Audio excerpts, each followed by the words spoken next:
بسم الله والصلاة والسلام على رسول الله. إخوتي في الله، أخواتي في الله.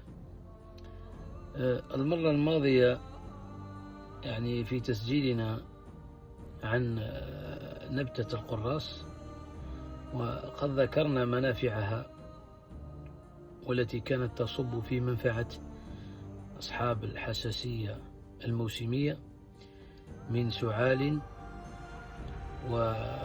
وزكمة أيضا، فأعراضها أعراض الزكمة، وأيضا من هذه الأعراض العطس المتكرر إلى غير ذلك. بارك الله فيكم. ويعني كل ما له دخل في هذه الحساسية قد يؤثر على من يشتكي منها، مثال رائحة الزهور في فصلنا الحالي، أيضا الغبار المتصاعد من الطرقات إلى غير ذلك. وقلنا أن القراص له فوائد عظيمة ومنفعة كبيرة جدا، وهو طارد لمادة الهستامين كما ذكرناها سالفا، وبذلك تزيد مناعة الجسم للتخلص من هذه العلة عن طريق شرب القراص. قلنا نأخذ ملعقة صغيرة في كوب ماء ساخن، وتشرب مرتين في اليوم لمن لا يشرب دواء كيميائيا. أما من يشرب دواء كيميائيا فله بمرة واحدة، ويكون يعني قد أكل قبلها، يعني لا يكون أو لا يشرب هذه العشبة على الفراغ.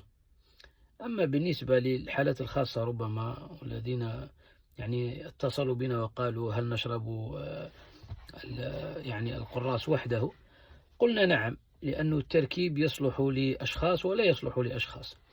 أما الأشخاص العامين والذين يشتكون من عدة علل، ومنها هذه العلة التي ذكرناها وهي الحساسية الموسمية، يستطيع أن يأخذ يعني أعشاب تضاف إلى القراص. ومن هذه الأعشاب سوف نذكر لكم وصفة يعني طيبة بإذن الله ومجربة حتى لأصحاب الضغط المرتفع، يعني لا يخافون منها بإذن الله عز وجل، وليس لها آثار جانبية. إذا نأخذ 20 غرام من القسط الهندي، حبذا ولا يكون مطحون، يعني لا يكون يعني أو لا نشتريه في العلب، يعني يكون مطحون جديد.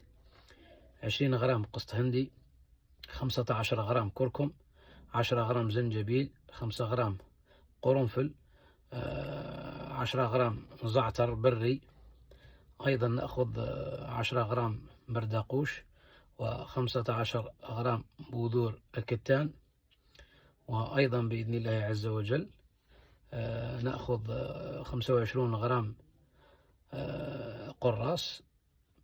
نخلط المكونات مع بعض ونأخذ نصف ملعقة في كوب ماء ساخن، تصفى وتشرب مرتين في اليوم بعد الوجبات الرئيسية، يعني بعد الغداء والعشاء، وبإذن الله سوف يعني نلقى النفع الكبير في هذه الوصفة.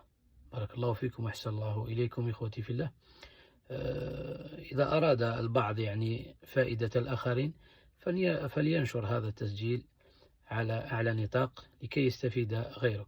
وبارك الله فيكم وأحسن الله إليكم. السلام عليكم ورحمة الله وبركاته.